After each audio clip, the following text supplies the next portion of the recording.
InsyaAllah, mari kita sama-sama menilai kesahihan dakwaan dari P. Ramasamy, Satis Muniandi dan David Marshall.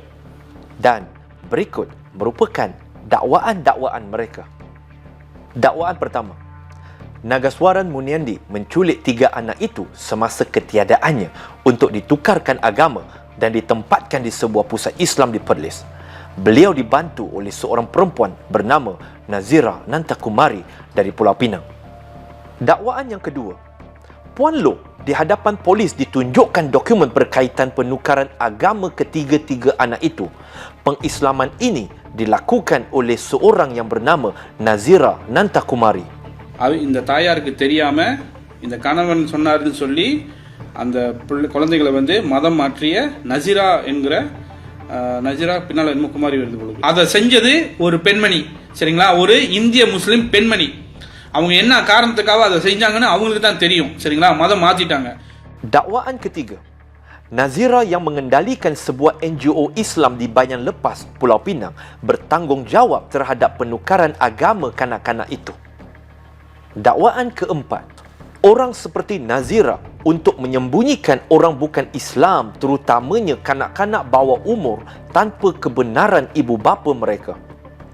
Dakwaan kelima, Nagaswaran, bapa yang terlibat dalam gejala dadah, terpengaruh dengan Nazira sehinggakan anak-anak itu diserahkan kepadanya. Dakwaan keenam, memandangkan bapaknya dipenjarakan, Nazira terus maju untuk mengislamkan anak-anak bawah umur itu untuk ditempatkan di rumah agama Islam di Perlis. Saya kenal dengan Ustazah Nazira. Selepas bulan mereka masuk Islam, saya yang kenalkan Ustazah Nazira dengan budak-budak tu. So mereka pun tak kenal Ustazah Nazira siapa, atau Ustazah Nazira pun tak kenal mereka. Jadi saya tengok orang-orang semua cakap Ustazah Nazira yang bawa mereka masuk Islam. Saya tak faham kenapa orang bercakap sampai boleh merosakkan nama Ustazah.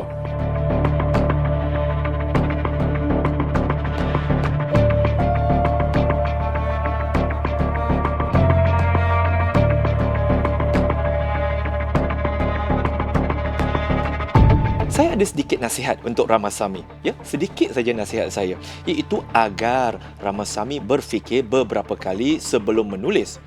Ini kerana pada 15 Februari di status Facebooknya beliau menulis, memandangkan bapaknya dipenjarakan, Nazira terus maju untuk mengislamkan anak-anak. Ini kita boleh fahami iaitu Ustazah Nazira yang telah mengislamkan mereka setelah Nagaswaran dipenjarakan. Tetapi bila kita melihat kepada bukti-bukti iaitu bahawa Nagaswaran dan 3 anak-anaknya itu telah memeluk Islam pada 7 Julai 2020. 15 Februari, Ramasamy mengatakan Ustazah Nazira yang telah mengislamkan anak-anak itu setelah Nagaswaran dipenjarakan. Tetapi pada 18 Februari, Ramasamy menulis, dalam ketiadaannya, suaminya telah membawa anak-anak untuk diislamkan di Perlis. Maka persoalan saya kepada Ramasamy adalah, status anda pada 15 Februari yang betul ataupun 18 Februari yang betul? Kerana 15 Februari anda mengatakan Ustazah Nazira mengislamkan mereka setelah Nagaswaran masuk dalam penjara. Tetapi 18 Februari anda mengatakan bahawa Nagaswaran yang telah membawa anak-anak untuk diislamkan di Perlis. Soalan saya, yang mana satu? Nasihat saya, rayuan saya, boleh tak jangan mengelirukan orang lain dengan kekeliruan anda? Dakwaan ketujuh, pihak berkuasa Islam di Pulau Pinang perlu mengambil perhatian serius terhadap kegiatan Nazira dan menyiasat sama ada dia bertindak bagi pihak mereka. Sungguh menjijikkan dan memalukan bagi orang-orang seperti Nazira untuk menukarkan agama anak-anak yang lemah secara paksa dalam kalangan kanak-kanak yang miskin dan patah hati. Ramasamy, anda mengatakan sungguh menjijikkan dan memalukan untuk orang seperti Ustazah Nazira menukarkan agama anak-anak kecil secara paksa. Soalan saya untuk anda, di mana bukti anda bahawa beliau memaksa orang masuk Islam? Ada tak bukti? Ataupun sekadar cakap sahaja? Dan saya juga ada soalan lagi untuk Ramasamy. Ramasamy, nak tanya sikit boleh? Memuja ketua pengganas LTTE dan menyembah AK-47 tu, itu suci ke ataupun menjijikkan dan memalukan dengan mengagungkan seorang ketua pengganas? Tuduhan demi tuduhan dari Ramasamy, Satis Muniandi, David Marshall serta komentar netizen terhadap Ustazah Nazira itu suci atau jijik? Dakwaan ke-8. Anak-anak menangis melihat ibu tetapi mereka dibimbing oleh ancaman Nazira sehinggakan mengatakan jika mereka pergi bersama ibu, bapa akan membunuh diri di penjara. Dakwaan ke-9. Trauma yang dicetuskan oleh bapa yang tidak bertanggungjawab, Nazira dan pegawai Jabatan Agama. Nasihat saya kepada Ramasamy, sebelum anda menulis, pastikan anda bukan mendengar sahaja lalu menulis, tetapi saya sangat menghargai jikalau anda sebagai seorang ahli politik boleh mendatangkan bukti-bukti apabila bercakap. Jangan dengar kemudian terus tulis.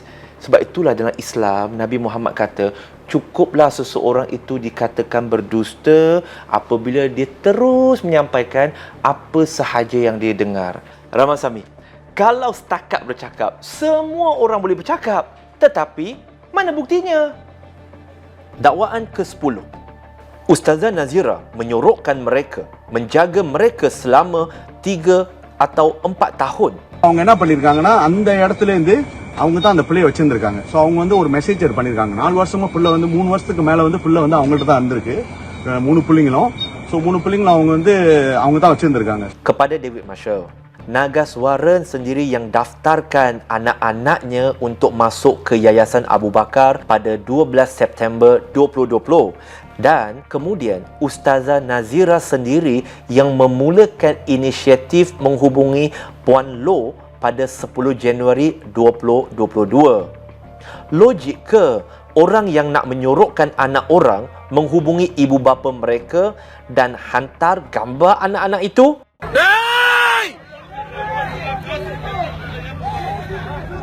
Mereka memeluk Islam pada Julai 2020 dan hanya berkenalan dengan Ustazah Nazira pada 1 Ogos 2020. Tak sampai pun 2 tahun lagi, David. Oi, David Marshall, kamu ni pandai mengira ke tidak ni? Adakah logik tuduhan David Marshall ni mengatakan Ustazah Nazira menyorokkan mereka sedangkan Ustazah Nazira yang menghubungi Puan Loh, kongsikan gambar terkini anak-anaknya serta jangan lupa David Marshall, saya tidak pasti Loh Siew Hong ada bagi ke tidak, tetapi Puan Loh sendiri yang kata tidak mahu mengganggu pelajaran anak-anaknya dan mahu berjumpa dengan Ustazah Nazira. Maka di manakah menyoroknya sedangkan Puan Loh sendiri yang kata? Dakwaan ke-11. Satis Muniandi mengatakan tindakan perlu diambil terhadap Ustazah Nazira kerana memisahkan anak-anak dari ibu. குறிப்பிட்ட நபர் அந்த நசீரா நந்தகுமாரின்றவங்க மேலேயும் அந்த ஃபவுண்டேஷனை செஞ்சுக்கிட்டு இருக்கிற அந்த ஒரு இயக்கம் Bidaya foundation centre centre foundation இவங்க மேலேயும் வந்து அதிகமான அளவில் வந்து போலீஸ் புகார்களை நாம் செய்ய போகிறோம். ஏன்னா வந்து இது வந்து முழுக்க முழுக்க வந்து ஒரு அடிப்படை அத்துமீறல். ஒரு சாதாரண ஒரு பிள்ளைகிட்டேன்னு வந்து ஒரு தாய்கிட்டேன்னு வந்து பிள்ளையை பிடிச்சிட்டு இது வரைக்கும் வந்து கொடுக்க மாட்டாங்க.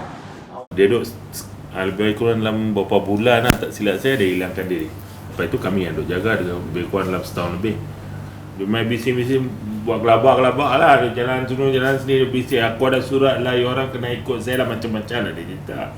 Lepas tu anak-anak tu duduk bising kat dia balik lah.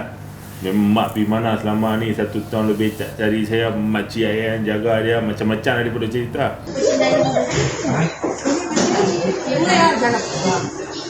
அத்தை இருக்காங்க, மாமா இருக்காங்க,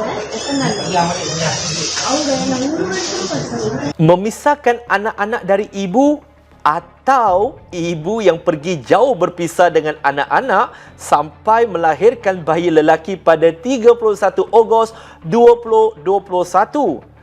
Betul ke apa yang A2 kata tentang ibunya yang pergi kepada lelaki tua? Adakah ini lelaki yang dimaksudkan? Dan apabila gambarnya ini ditularkan oleh ibu saudara kepada 3 budak itu, maka lelaki ini menghubungi ibu saudara mereka lalu membuat ugutan bunuh. Betul ke? Ini dia.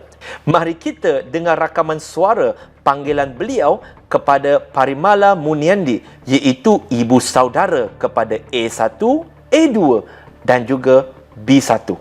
வேற என்ன சொல்ற இல்லையா அந்த சுடுகாட்டுக்கே வரோம் நாங்க இந்த பிரச்சனை முடிட்டோம் அப்படியா நான் வந்து உனக்கு கேட்டேன் ஓகே சொல்லு பேசு தெரியுதா பேசு. இஷ்டத்துக்கு ஆளாட போட்டோம் போட்டுக்கிட்டு இருக்காத தெரியுதா